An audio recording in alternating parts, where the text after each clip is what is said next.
look at a new Cattleman 12-shot 22 long rifle revolver from Taylor's & Company. This is how it comes. Got kind of a nice, soft case. Some desiccant packs. This is the revolver. Let's put that aside and just show you what else is in the box real quick. So you got a manual catalog. This is the catalog. Awesome stuff. A lock and a manual. And that's it. So let's get that out of the way and show you the revolver.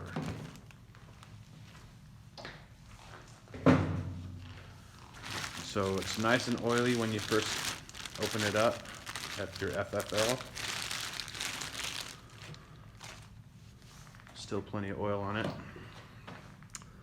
And this is the 5.5-inch barrel. I've heard that they have different barrel lengths, but I've never seen one, so take that with a grain of salt. So the really interesting thing about this one is it has 12 chambers rather than just 6. So with the 22 being smaller in diameter, obviously, than the larger pistol centerfire cartridges, you can fit 12 in a chamber. So there's one that lines up with the flute, and then there's one that lines up with the space between the flutes. So rather than just having 6, they've managed to fit a chamber in between each. And otherwise, it behaves very similar to any other traditional single action army action, which means that you don't ever drop it from half cock to the rested position. You always go all the way back and then all the way down. And then to move the cylinder, you need to put it on half cock, and that frees up the cylinder for loading and unloading. Use this ejector rod to unload, and you never would carry it with one under the firing pin, under the hammer, and a chamber underneath that. You would never carry it like that, because you could bump the back with anything pretty much and it will go off. So you want to load it so that there will be an empty chamber under the hammer. And if Hickok 45's experience is right, you load 3 and then skip 1, but we'll see how that works. So I'm going to wipe this off a little bit and then we'll load it up and do some shooting. Before we do that though, I want to show you how pretty this little revolver is.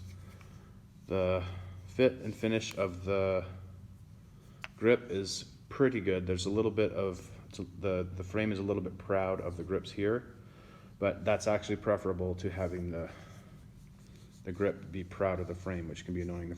Along the front strap, it's very smooth, very well done. Nice walnut grips. The case hardening is, or the color, whatever you want to call it. I'm not sure if it's actual real case hardening or not, but it's good. You can see some nice purpley colors on the top strap is nice and blue colors and speckles. And this one has the case hardened colored hammer, like the early Colts before they switched to the plain silver-sided hammers. And it has the later model cylinder pin retaining system, rather than the black powder frame where you have to use a screw. And otherwise looks to be very similar, feels very similar. Slightly heavier than a Colt 45 or so, because the barrel is not drilled out as much, obviously. So the smaller hole, there's more steel. So it's a little bit heavier, but it feels great, balance is great. It's a very attractive barrel length in my view, so let's load it up and shoot it. All right, we're gonna start with some Remington Golden Bullet, which is in bulk, which is what I have. So you just drop one in each chamber. These are going right in. Sometimes you have to push cartridges in, but obviously this is very clean. I did punch the bore and the chambers and wiped the excess oil out, but that's all I have done.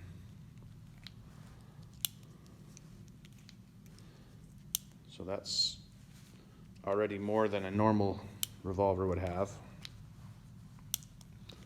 That's 10, or 11, and that's 12. All right, so I'll adjust the camera and we'll shoot. First shots with the Cattleman 12 shot. I was expecting it to recoil like my Colt 45, but obviously. So it looks like either maybe I need to hold higher. Okay, let me try the torso here.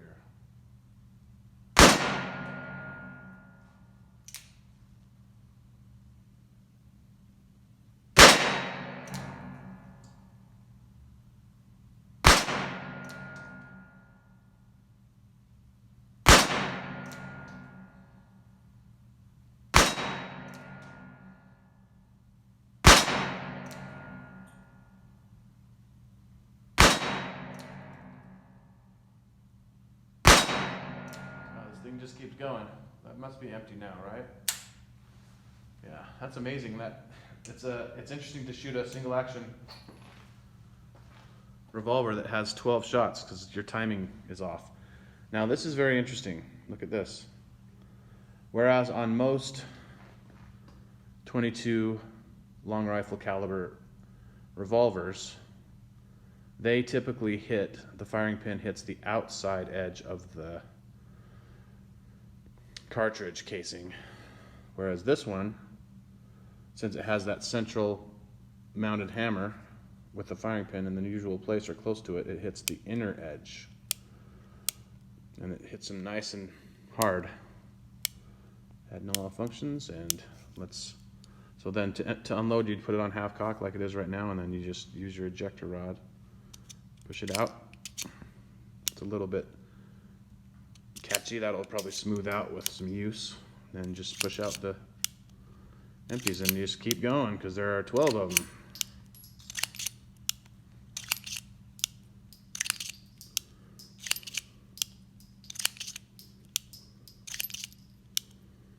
All right.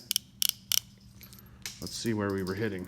I'm hitting a little bit high, maybe a tad to the left, which is probably me. I've switched my glasses out to a different prescription. Let's see if I can hit these. That was dead center, and I was holding the bottom of the plate, so about the same place. Dead center on that guy. So apparently I need to see the targets more than I need to see the sights, because that's what I have to choose from at this point in my life.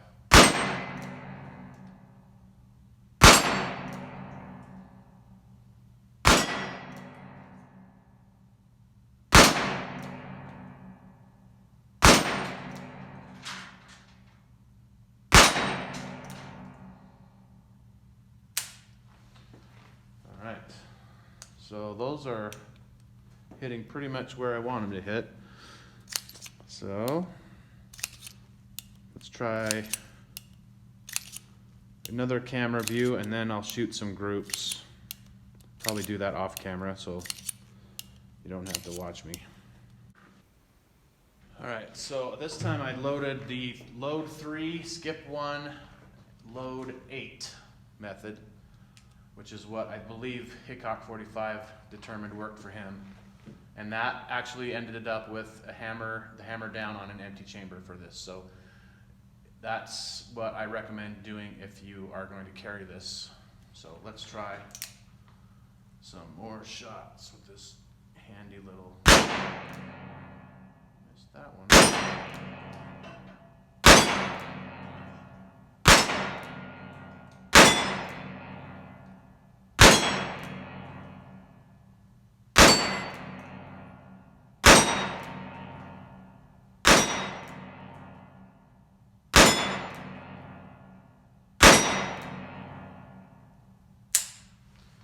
So that is fun. The action is a little bit rough. I can just tell that there's some drag on the internal parts, and that may be because it needs to have a heavier mainspring for a 22 long rifle. I'm not sure about that. I imagine that the inertia of this big heavy hammer is probably sufficient with the standard mainspring, but it works great. Haven't had any malfunctions at all. Like I said, the action of the ejector rod is like the sharp edges, it might be catching on the edge. This is a locked and closed range, and I'm the only one in here, so I can point the gun backwards. There's nobody back there. So this is the marking on top of the barrel, and it says Taylor's and Company, Winchester, Virginia, A. Uberti, Italy.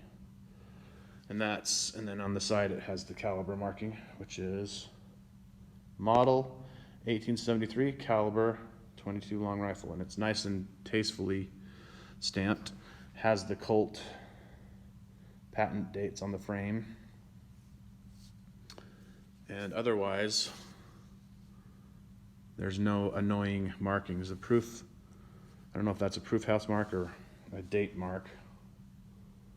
It says 21, so maybe that's when it was made, in front of, above the serial number on the frame. Otherwise, very handsome. That is fun. That is fun to shoot.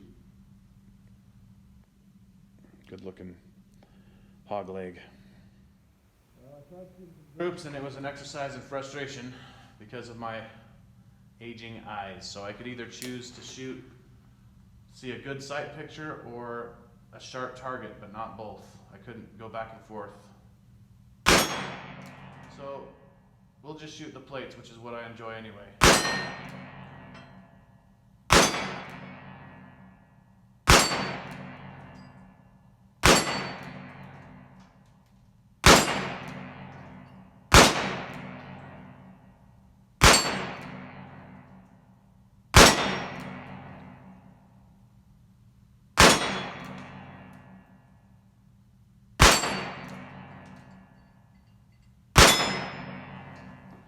Well, that is very cool.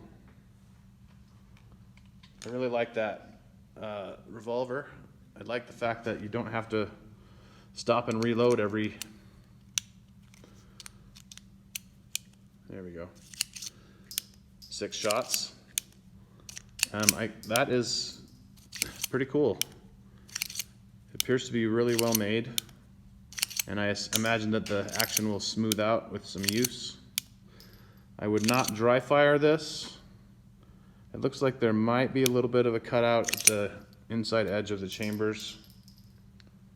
You probably won't be able to see it, but there might be a little bit of radius there for the firing pin so that it doesn't damage the chamber.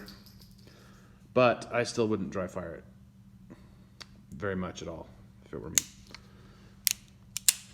So, super cool, and enjoy. Check it out if you're interested in the cowboy type 22 long rifle. And they're available from several places right now. And thanks for watching.